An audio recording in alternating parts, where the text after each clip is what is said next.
Hi hello. இன்றைக்கி Sunday வந்து கொஞ்சம் ரிலாக்ஸாக டே ஸ்டார்ட் ஆச்சு எங்களுக்கு. மதியம் போல் தான் நான் விலாக் எடுக்க ஸ்டார்ட் பண்ணேன். கொஞ்சம் வாக்கிங்லாம் போயிட்டுருந்தோம் அந்த ரோட்டில். எங்கள் வீட்டுக்கு பின்னாடி தான். அப்படியே டின்னருக்கு நான் வந்து சிக்கன் கீமா தான் கேட்டாங்க husband. So chicken keema with dosa பண்ணேன். நாங்கள் 2 பேர் தாங்க. எத்தனை வாட்டி தெரியுமா விளக்கிட்டேன். இன்றைக்கி இன்னோட நான் 4 வாட்டி பாத்திரம் விளக்கிட்டேங்க. என்ன தான் பண்ணுறேன்னு தெரியல. அதை தான் நான் எக்ஸ்பிளைன் பண்ணிகிட்ருப்பேன். இப்படி சாப்பிட்டு முடிச்சுட்டு வெளியே கொஞ்சம் கேஜெட்ஸ்லாம் வாங்க வேண்டியிருந்தது. கொஞ்சம் ரிங் லைட்டு, அப்புறம் வந்து எங்கள் ஆனிவர்சரி வருது. ஸோ அதுக்காக என் ஹஸ்பண்ட் எனக்காக ஒரு வாட்ச் வாங்கி கொடுத்தாங்க.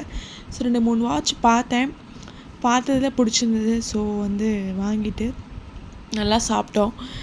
மெட்டலில் என்கிட்ட 2 வாட்ச் இருக்குது. பட் 3 இயர்ஸ் 4 இயர்ஸ் ஆயிடுச்சு இந்த வாட்ச் வாங்கி.